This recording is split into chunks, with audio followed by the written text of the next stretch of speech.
ओम शांति। आज 12 अगस्त 2021 की मुरली में बाबा ने कहा, मीठे बच्चे, सुख देने वाले बाप को बहुत बहुत प्यार से याद करो। याद बिगर प्यार नहीं हो सकता। आज की मुरली का प्रश्न है, बाप बच्चों को रोज़ रोज़ याद का अभ्यास करने का इशारा क्यों देते हैं? उत्तर है, क्योंकि याद से ही आत्मा पावन बनेगी, याद से ही पूरा वर्षा ले सकेंगे। आत्मा के सब बंधन खलास हो जाएंगे, विकर्मों से मुक्त हो जाएंगे, सजाओं से छूट जाएंगे। जितना याद करेंगे उतना खुशी रहेगी, मंजिल समीप अनुभव होगी, कभी भी थकेंगे नहीं, बेहद का सुख पाएंगे। इसलिए याद का अभ्यास ज़रूर करना है। गीत है, बचपन के दिन बुला न देना। अब सुनते हैं मुरली को विस्तार से। ओम शांति। मीठे मीठे रूहानी बच्चों ने गीत की लाइन का अर्थ समझा।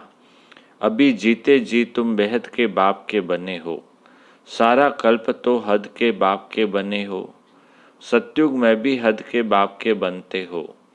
अभी सिर्फ तुम ब्राह्मण बच्चे बेहद के बाप के बने हो। तुम जानते हो बेहद के बाप से हम बेहद का वर्षा ले रहे हैं। अगर बाप को छोड़ा तो बेहद का वर्षा मिल नहीं सकेगा। भल तुम समझाते हो, परंतु थोड़े में तो कोई राजी नहीं होता।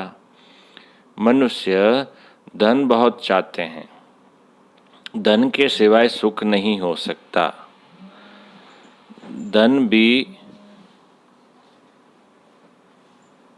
धन भी चाहिए, शांति भी चाहिए, निरोगी काया भी चाहिए। तुम बच्चे ही जानते हो दुनिया में आज क्या है, कल क्या होना है। विनाश तो सामने खड़ा है और कोई की बुद्धि में ये बातें नहीं हैं। अगर समझे भी विनाश सामने खड़ा है तो क्या करना है, यह नहीं जानते। तुम बच्चे समझते हो, ऐसे मालूम होता है कब भी लड़ाई लग जाए, थोड़ी चिंगारी लगे तो भंपट मच जाए, देरी नहीं लगेगी। आगे भी थोड़ी सी बात से कितनी बड़ी लड़ाई लग गई। बच्चे जानते हैं कि पुरानी लड़ाई खत्म हुई की हुई, इसलिए अब जल्दी ही बाप से वर्षा लेना है। बाप को सदैव याद करते रहेंगे तो बहुत हर्षित रहेंगे। देह अभिमान में आने से ही वह खुशी गायब हो जाती है। देही अभिमानी बनते हो तो बाप को याद करते हो। देह अभिमान में आने से बाप को भूल दुख उठाते हो। जितना बाप को याद करेंगे उतना बेहद के बाप से सुख उठाएंगे।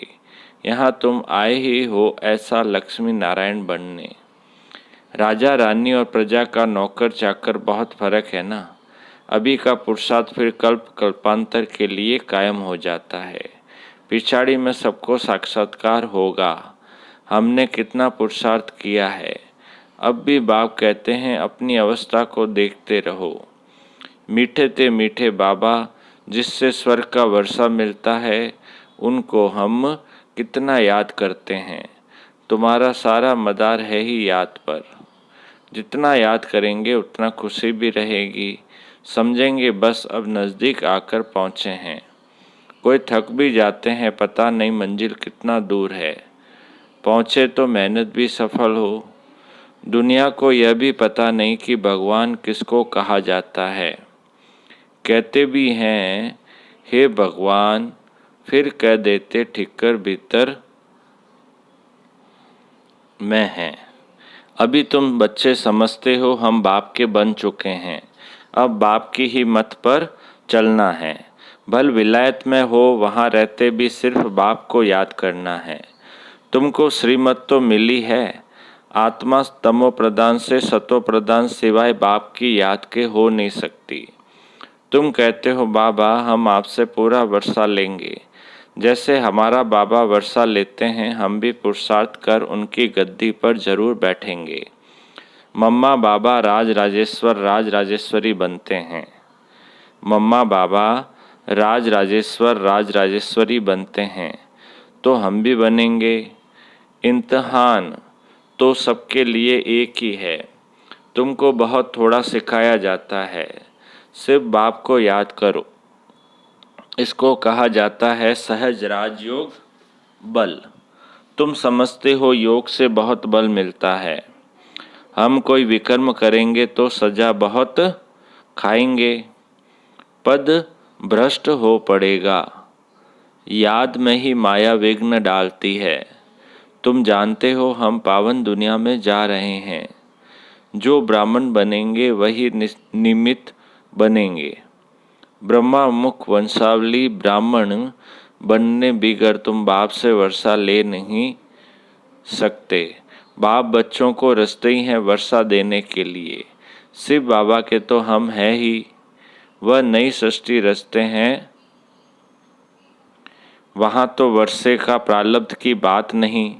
तुम अभी पुरुषार्थ प्रारब्ध ले रहे हो, जो दुनिया को पता नहीं है। हम एकदम उनको उड़ा देंगे। उड़ाने की तैयारी हो रही है। बाम शादी कोई रखने नहीं है। तैयारियां बहुत हो रही है। ब्रिटिश गवर्नमेंट के समय पाकिस्तान हिंदुस्तान था क्या? लिखा हुआ है यवनों की लड़ाई। यवन बरोबर लड़ रहे हैं। बाम्स भी तैयार हो गए हैं। अभी बाप हमको फरमान करते हैं कि मुझे याद करो, नहीं तो पिछाड़ी में बहुत रोना पड़ेगा। इम्तिहान में नापास होते हैं तो जाकर डूब मरते हैं गुस्से में। यहाँ गुस्से की तो बात नहीं। पिछाड़ी में तुमको बहुत साक्षात्कार होंगे। क्या क्या हम बनेंगे वह भी पता पड़ जाएगा। बाप का काम है पुरुषार्थ कराना। कहते हैं बच्चे कर्म करते हुए याद करना भूल जाते हो, वह फुर्सत नहीं मिलती है। तो अच्छा बैठो, याद में बैठकर बाप को याद करो। आपस में तुम मिलते हो तो भी यह कोशिश करो कि हम बाबा को याद करें। मिलकर बैठने से तुम याद अच्छा करेंगे, मदद मिलेगी। मूल बात है बाप को याद करना। यहाँ आओ व न आओ। कोई विलायत जाते हैं फिर आ तो सकेंगे नहीं। वहाँ भी सिर्फ एक बात याद रखो, बाप की याद से ही तुम तमो प्रधान से सतो प्रधान बनेंगे। बाप कहते हैं सिर्फ एक बात याद रखो, बाप को याद करो। बाप कहते हैं मन मना भव, मुझे याद करो तो विश्व का मालिक बनेंगे। मूल बात हो जाती है याद की। कहाँ भी जाने आदि की बात नहीं। घर में रहो सिर्फ बाप को याद करते रहो। पवित्र नहीं बनेंगे तो याद कर नहीं सकेंगे। ऐसे थोड़ी है कि सब आकर क्लास में पढ़ेंगे। मंत्र लिया फिर भल कहाँ भी चले जाओ। सतो प्रधान बनने का रास्ता बाप ने बतलाया है।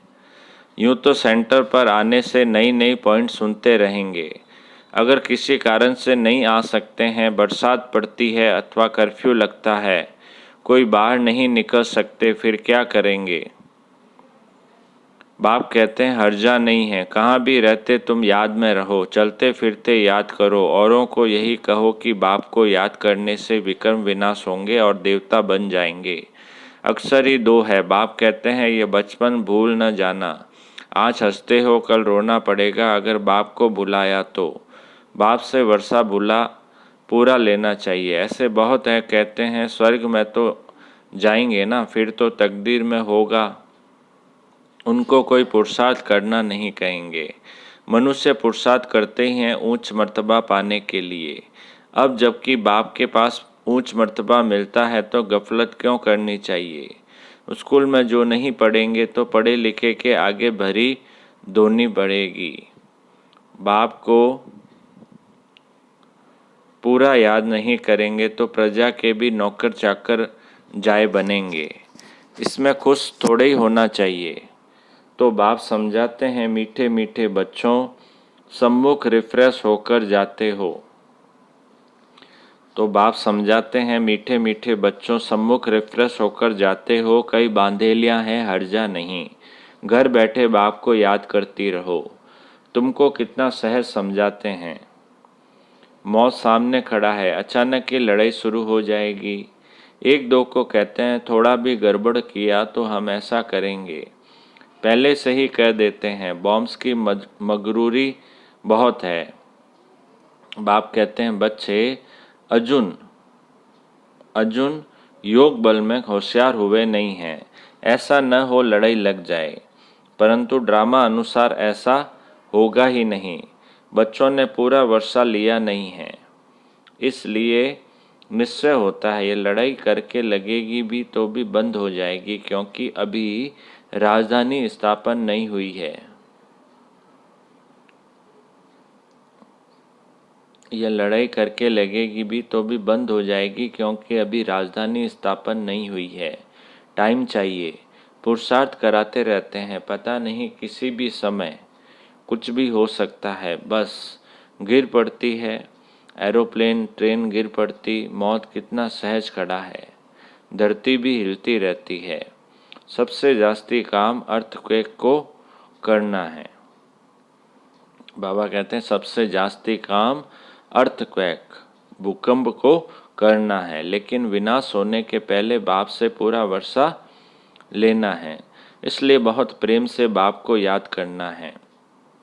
बाबा, आपके बिगर हमारा दूसरा कोई नहीं, सिर्फ बाप को ही याद करते रहो। कितना सहज रीति जैसे छोटे छोटे बच्चों को समझाते हैं।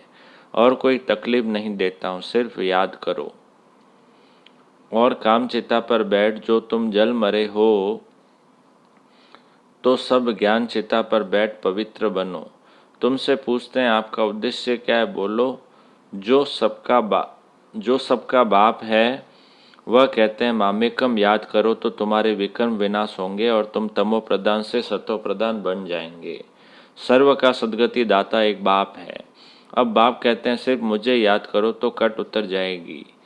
यह इतना पैगाम तो दे सकते हो ना। खुद याद करेंगे तब दूसरे को याद करा सकेंगे। खुद याद करेंगे तब दूसरे को याद करा सकेंगे। दूसरे को रुचि से कहेंगे, नहीं तो दिल से नहीं निकलेगा। बाप कहते हैं कहाँ भी हो, जितना हो सके सिर्फ याद करो। भल थोड़ी खान पान की तकलीफ आदि होती है, रहना तो घर में ही है। घर में रहते बाप को याद करो, जो मिले उनको यही शिक्षा दो। मौत सामने खड़ा है। बाप कहते हैं तुम सब तमो प्रधान पतित बन पड़े हो। अब मुझे याद करो और पवित्र बनो। आत्मा ही पतित बनी है। सत्युग में होती है पावन आत्मा। बाप की याद से ही आत्मा पावन बनेगी और कोई उपाय नहीं है। यह पैगाम सबको देते जाओ तो भी बहुतों का कल्याण करेंगे और कोई तकलीफ नहीं देते। पुरुषोत्तम मास में भी जाकर समझाओ कि सबसे पुरुषोत्तम कौन। सत्युग आदि में यह लक्ष्मी नारायण पुरुषोत्तम थे। इन्हों को ऐसा पुरुषोत्तम बनाने वाला अर्थात स्वर्ग की स्थापना करने वाला बाप है। सब आत्माओं को पावन बनाने वाला पतित पावन बाप ही है। सबसे उत्तम से उत्तम पुरुष बनाने वाला है बाप। जो पूज्य थे वही फिर पुजारी बने हैं। रावण राज्य में हम पुजारी बने हैं, राम राज्य में पूज्य थे। अभी रावण राज्य का अंत है, हम पुजारी से फिर पूज्य बनते हैं। बाप को याद करने का औरों को भी रास्ता बताना है। बुढ़ियों को भी यह सर्विस करनी चाहिए। मित्र संबंधियों को भी बाप का परिचय दो। बोलो, शिव बाबा कहते हैं मामेकम याद करो तो तुम स्वर्ग के मालिक बनेंगे। निराकार शिव बाबा स्वर्ग का सदगति दाता बाबा सब आत्माओं को कहते हैं मुझे याद करो तो सतो प्रधान बन जाएंगे। यह समझाना तो सहज है ना। बुढ़िया भी यह सर्विस कर सकती है। मूल बात है ही यह। शादी मुरादी कहाँ भी जाओ कान में यह बात सुनाओ। गीता का भगवान कहते हैं मुझे याद करो। इस बात को सब पसंद करेंगे। जास्ती बोलने की दरकार नहीं है। सिर्फ बाप का पैगाम देना है कि बाप कहते हैं मुझे याद करो। अच्छा, ऐसे समझो भगवान प्रेरणा करते हैं। स्वप्न में साक्षात्कार होता है, आवाज़ सुनने में आता है। बाप कहते हैं मुझे याद करो तो सतो प्रधान बन जाएंगे। तुम खुद भी सिर्फ यही चिंतन करते रहो तो बेड़ा पार हो जाएगा। हम प्रैक्टिकल में बेहद के बाप के बने हैं और बाप से 21 जन्मों का वर्षा ले रहे हैं, तो खुशी रहनी चाहिए ना। बाप को बोलने से ही तकलीफ होती है। बाप कितना सहज बतलाते हैं, मुझे याद करो, तो तब समझेंगे इन्हों को रास्ता तो बरोबर राइट मिला है। ये रास्ता कब कोई बता न सके। समय ऐसा होगा जो तुम घर से बाहर नहीं निकल सकेंगे। बाप को याद करते करते शरीर छोड़ देंगे। अंतकाल जो शिव बाबा सिमरे, फिर नारायण योनि में बल बल उतरे, लक्ष्मी नारायण डिनाइस्टी में आएंगे, घड़ी घड़ी राजाई पद पाएंगे। बस सिर्फ बाप को याद करो प्यार से। याद बिगर प्यार कैसे करेंगे। सुख मिलता है तब याद किया जाता है, दुख देने वाले को प्यार नहीं किया जाता। बाप कहते हैं मैं तुमको स्वर्ग का मालिक बनाता हूँ, इसलिए मुझे प्यार करो। बाप की मत पर चलना चाहिए ना। अच्छा बाप दादा बोले, मीठे मीठे सिकिलदे बच्चों प्रति माता पिता बाप दादा का याद प्यार और गुड मॉर्निंग। रूहानी बाप की रूहानी बच्चों को नमस्ते। हम रूहानी बच्चों की रूहानी बाप दादा को याद प्यार, गुड मॉर्निंग और नमस्ते नमस्ते नमस्ते। सदा रहेंगे हंसते हंसते, बन जाएंगे फरिश्ते। वाह बाबा वाह, वाह मेरा भाग्य। अब धारणा के लिए मुख्य सार में पहला पॉइंट, पढ़ाई में कभी गफलत नहीं करनी है। लड़ाई के पहले बाप से पूरा पूरा वर्षा लेना है। दूसरा पॉइंट, श्रीमत पर बाप को बड़े प्यार से याद करना है। अब मीठे बाबा का मीठा वरदान, आपस में एक दो की विशेषता देखने और वर्णन करने वाले श्रेष्ठता संपन्न होली हंस भाव। आपस में एक दो की विशेषता देखने और वर्णन करने वाले श्रेष्ठता संपन्न होली हंस भाव। विस्तार है, संगम युग पर हर बच्चे को नॉलेज द्वारा कोई न कोई विशेष गुण अवश्य प्राप्त है। इसलिए होली हंस बन कर हर एक की विशेषता को देखो और वर्णन करो। जिस समय किसी की कमजोरी देखते या सुनते हो तो समझना चाहिए कि ये कमजोरी इनकी नहीं मेरी है, क्योंकि हम सब एक ही बाप के, एक ही परिवार के, एक ही माला के मनके हैं। जैसे अपनी कमजोरी को प्रसिद्ध नहीं करना चाहते, ऐसे दूसरे की कमजोरी का भी वर्णन नहीं करो। होली हंस माना विशेषताओं को ग्रहण करना और कमजोरियों को मिटाना। स्लोगन है, समय को बचाने वाले तीव्र पुरुषार्थी ही सदा विजयी है। समय को बचाने वाले तीव्र पुरुषार्थी ही सदा विजयी है। अच्छा, ओम शांति।